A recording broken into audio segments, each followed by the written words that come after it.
তুমি জানো গীতার বাসি বিয়ের দিনই আমি জানলাম যে ও তোমাকে ভালোবেসেছিল, আর আমি তার সর্বনাশ করে দিয়েছি। সেই দিন থেকে নিজেকে ধিক্কার দিয়েছি, ধিক্কার। আর আমি আজ এমন কি মহাপাপ করেছি যে তোমরা সবাই মিলে গীতার নামে এমন কথা বলছো। ঠিক আছে, ঠিক আছে, আমার মেয়ে যদি তোমাদের মান ইজ্জত মাটিতে মিশিয়ে দিয়ে থাকে, ওর এ ঘরে থাকার কোনো অধিকার নেই। আমি ওকে নিয়ে যাব তোমাদের চোখের সামনে থেকে, আমার হতভাগীকে। গীতা, গীতা মা, গীতা। কাকে ডাকছিস সুদাম? সে ঘর ছেড়ে চলে গেছে। বাবু, বৌমা বাড়ি নাই? মা, আপনারা বাড়ি থেকে তারা বার করে দিতেছে? না না, এত বড় অন্যায় ভগবান কখনো সহ্য করবে না। আমি সব জানি, আমি সব জানি বাবু। এতদিন শুধু বৌমা আমারে মাথার দিব্যিতে চুপ করে রেখেছিলেন, কিন্তু আজ আমি চুপ করে থাকবো না। আমি বলে দেবো, আমি সব সত্যি কথা বলে দেবো। কি জানিস রামু? বাবু, সোনা পোড়ালেও যেমন সোনা আরো শুদ্ধ হয়ে যায়, বৌমা আমাদের তেমনি গঙ্গার মতো শুদ্ধ আর পবিত্র। এ কথা আর কেউ না জানুক, আমি জানি বাবু। বৌমার গর্ভে যে সন্তান রয়েছে তার বাপ আর কেউ নয়, ওই অজু বাবু। হয়তো উনি পাগল অবস্থায় ছিলেন, তাই হয়তো সেদিনের সব কথা ভুলে গেছেন। তবে বাবু, এ কথা দিনের মতো সত্যি। সত্যি কি কেউ লুকিয়ে রাখতে পারে? আর মা, তুমি যাকে অসত্যি বলে ঘর থেকে বের করে দিলে, সে অসত্যি না। সেদিন বিক্রম বাবু বৌমার জন্য বাড়িতে আসেনি, এসেছিল সীমা দিদির জন্য। আর সেদিন বৌমা তার টাকা দিল, সেটা নিজের কোনো পাপ লুকোবার জন্য নয় গো মা, সেটা ছিল সীমা দিদির পাপ লুকোবার জন্য। রামু, রামু, তুই সত্যি কথা বলছিস? আমি সত্যি বলছি বাবু। সীমাদি বিক্রম বাবুরে ভালোবেসেছিল, কিন্তু বিক্রম বাবু তার নোংরা ফটো খবর কাগজে বার করে দিবার ভয় দেখিয়ে তার টাকা চাইছিল। আর সেই জন্য বৌমা আপনার কাছ থেকে আর সুদাম বাবু থেকে টাকা নিয়েছিল। এছাড়া নিজের সব গয়না কাটি বিক্রি করে দিয়ে সে সব টাকা নিয়ে বিক্রম বাবুরে দিয়েছিলেন। সত্যি বলছি বাবু, সত্যি বলছি। আমার কথা বিশ্বাস না হয় তাহলে সীমা দিদিরে জিজ্ঞেস করুন। সীমাদি, সত্যি কথা বলো, সব সত্যি কথা বলি দাও। হ্যাঁ বাবা, রামু কাকা যা বলেছে সব সত্যি। মারো মারো, যত খুশি মারো। আমার জন্য বৌদির আজ এই অবস্থা। বৌদি না থাকলে আমার যে কি অবস্থা হতো তা ভগবানই জানে। বৌদিকে অপমান করে বাড়ি থেকে বার করে দিলে, বৌদির পায়ে পড়ে ক্ষমা চেয়ে আমি ওকে ফিরিয়ে আনবো। আমি ওকে ফিরিয়ে আনবোই বাবা। সীমা, সীমা, ও চলে যাক, চলে যাক। ওরই জন্য লক্ষ্মী প্রতিমার মতো বউ আমার ঘর ছেড়ে চলে গেছে। ও যাক, চলে যাক এখান থেকে। জামাই বাবু, সর্বনাশ হয়ে গেছে। কি হয়েছে? বিক্রম বৌমাকে উঠিয়ে নিয়ে চলে গেছে। সে কি? তাড়াতাড়ি করুন জামাই বাবু, ওকে বাঁচান, না হলে বৌমাকে আর ফিরে পাবো না। অজয় বাবু, অমর বাবু, এখনো সময় আছে। এ বাড়ির মান মর্যাদা ভেসে যাওয়ার আগে বৌমারে তোমাদের উদ্ধার করিয়ে আনতে হবে। ওই রাক্ষস বিক্রমের হাত থেকে সীতামারে রক্ষা করার জন্য আজ তোমাদের দুজনরে আবার রাম লক্ষণ সেজে লঙ্কায় যেতে হবে। যাও যাও বাবু, আর দেরি করো না, না হলে সব শেষ হয়ে যাবে। সব কাহিনীর একজন নায়ক থাকে আর একজন খলনায়ক। আমি হচ্ছি এই কাহিনীর।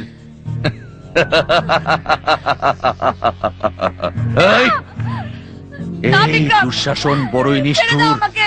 আর বড়ই নির্দয়।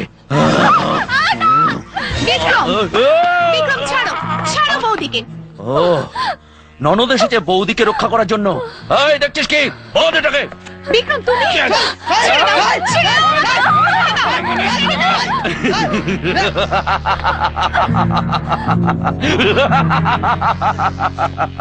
দাপর যুগে দুঃশাসন একটা দ্রৌপদীর বস্ত্র হরণ করেছিল, আর এই যুগে এই দুঃশাসনের জন্য দুটো দ্রৌপদী। সে যুগের দুঃশাসন যে কাজটা পূর্ণ করতে পারেনি, এখানে আজ তার বাকি অংশটা অভিনীত হবে। আর সেই হারামজাদা শ্রীকৃষ্ণ চৌধুরী এসে আমার কাছে নতজানু হবে, দয়া ভিক্ষা করবে, আমার কাছে ইজ্জতের ভিক্ষা চাইবে। আর সেটাই হবে বিক্রম চক্রবর্তীর চরম প্রতিশোধ। বিক্রম, দেখ, আমাকে দেখ। আমার মিতার জীবন নিয়ে তুই আমাকে পাগল করে দিয়েছিলি। আজ গীতাকে তোর কবজা এনে তুই যে চক্রব্যূহ তৈরি করেছিস তাকে আমি ভেঙে চুরমার করে দেবো। আরে, আমি যে জাল বিছিয়েছি সেই জালে বন্দী হয়ে শ্রীকৃষ্ণ চৌধুরী পরিবারের সমস্ত কিছু ফিনিশ হয়ে যাবে। ফিনিশ। আরে তোরা দাঁড়িয়ে দেখছিস কি? মর শালাকে, মর!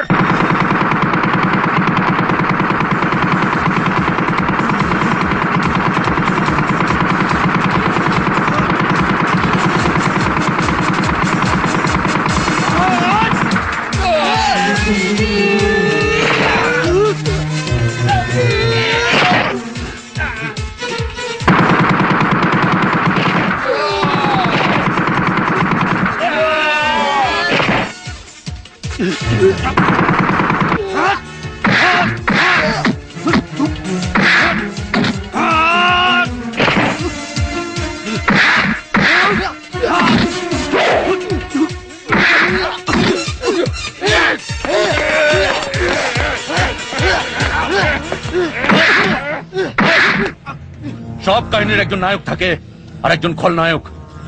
এই কাহিনীর খলনায়ক হচ্ছে আমি। আর তুই আমাকে চ্যালেঞ্জ করছিস? করছি। হ্যাঁ?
ছোট লোক, ছাড় বলছি না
আমার আমার কি হলো ভাই?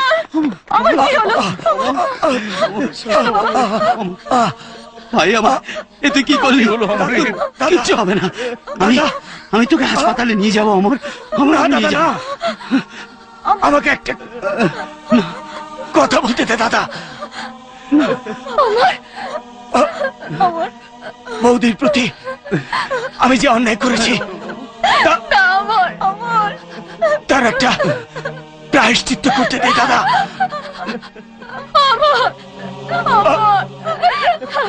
বৌদি, আমি যে অন্যায় করেছি এই ভাবিকে তুমি ক্ষমা ক্ষমা করে দাও বৌদি। আমাকে তুমি আমি তোমার কথা কিচ্ছু খারাপ ভাবিনি, কি ভাববো না। দাদা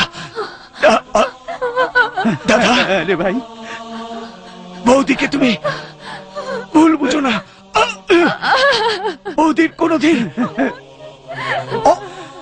অমর্যাদা করো,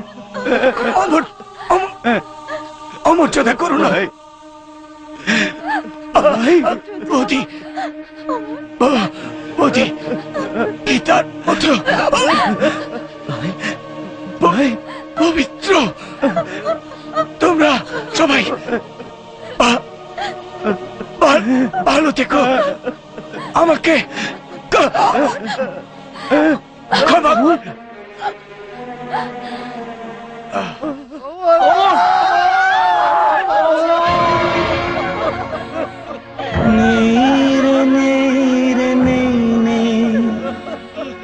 আমার মতো সুখী কেউ নেই জীবনের খেলা ঘরে, কেউ যেতে কেউ হারে।